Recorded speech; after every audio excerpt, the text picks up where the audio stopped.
Since deep in the mists of prehistory, humans have talked about God. They've wrestled with God and with the idea of God. And through the ages, certain men and women have risked their lives for the truth. Some survived, others not so much. Now, at the dawn of a new millennium, a new group of reformers has arrived on the scene. Okay, not just these guys. Anyone can be a part of this group, and this is the story of my journey with their unlikely hero, Trucker Frank, and some other characters along the way. So pretty early on, you were tapped as being someone who could kind of hold forth and talk about God. Those passages about love and the kingdom of heaven and the kingdom of God really bothered me because it seemed like Jesus was saying, you know, this is something for now, and everything I had been taught was this was in the future. Right? I remember one sermon, I was doing some illustration or story, and they had these potted plants that were fake up on the platform, and I picked one of them up, and in telling my story, I threw this plant down, and I said, "You're as phony as these fake plants." You said that to the church? Yeah. Yeah, I am just having the hardest time understanding why they wouldn't give you another vote of confidence. I don't know either. After you compare them to a fake plant. My wife at the time, I still remember the look on her face, and she was like, they came to me one day and said, "We will let you live in the parsonage for 3 more months, but we don't want you to set foot in that church." They came after me. The deacons came after me.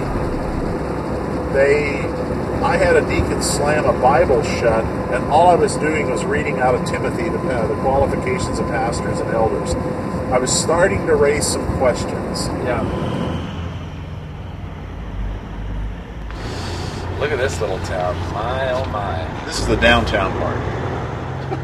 Downtown Maysville. Oh, yeah. This is Baker's Hardware. There's Eldon. There is the local newspaper office, high school. We have a cap factory, which I believe is no longer in existence. Yeah, the cool wave is this. You keep your hands on the steering wheel and you go. You do the one finger. Oh, one finger on each hand. One finger on each hand. That's the awesome. I need to know there is an original motel at one time. That has changed hands several times, and it's now pretty much empty. And here is the first of the mega churches that had to be built in this town. On the one hand, you can acknowledge that they want to grow, and that's a good thing. On the other hand, you look around this town, and half the businesses are out of business downtown, and it's a struggling small town. Well, you know, Frank, we're standing here at the 4-way intersection, the crossroads that is Fairport, Missouri. And, you know, we look down one way, and there's an abandoned Methodist church, paint peeling, and... Oh, that's got to be close to 100. 100 years old? Oh, yeah. And then you look down the other way, and you got a bright, gleaming new Baptist church. Part on the right was probably built about the same time as that one. And they've added on, and they're... A 300-seat sanctuary, and about 100 people now. In the middle of a town with abandoned buildings and one diner. It's a little... paradigmatic example of the changing face of American religion, you know. Yep. And meanwhile, you guys who live right in this town are doing a house church.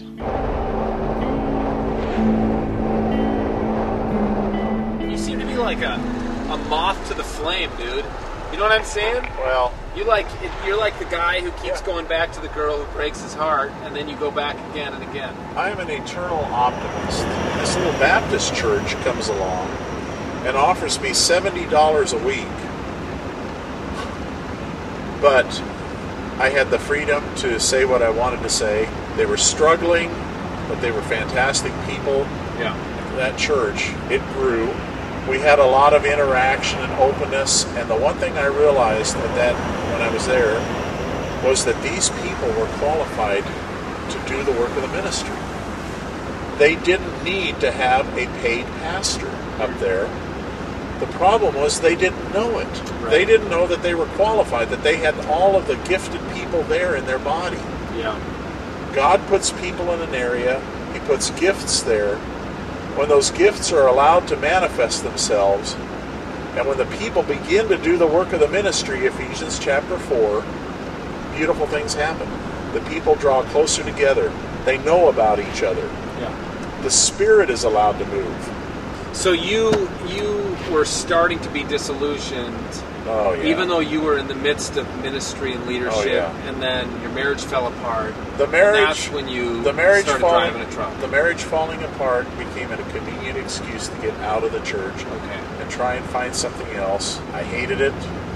Oh, yeah? I hated it because I was never home. Yeah. Out on the road, everything was strange. Must be lonely. It was. That was the time when I thought about my life and everything that had gone on. Of course, in between that came the suicide attempts. In my mind, I was comfortable with it, and I expected to wake up in the presence of God, or at the very worst, go into an eternal sleep. Sleep forever. Either one seemed like a better option than driving a truck and dealing with the demons in my life. And then, of course, it didn't work. I wake up in the hospital. And they wanted me to go through all kinds of therapy. And I said, what therapy is there to go through? I tried to kill myself. I didn't succeed. Therefore, I have to go on with my life, I felt it was just like God saying, nope. Okay, so you got something for me. And that's when I went back into driving truck and decided this time I'm going to hit it. No house, no cars, no phone. I lived in the truck. Really? And I loved it. I remember reading that the mark of a Christian, the real distinguishing point that sets us apart is not our doctrine, but our love for one another. Why, I can feel the love that they have for me. That's dangerously wishy-washy, politically correct talk if you're saying Christianity is really about love. Come on, dude. Darn, it's about getting your doctrine right. I wish they'd have left that 13th chapter of Corinthians out of there. Well, it's great for weddings. That's true.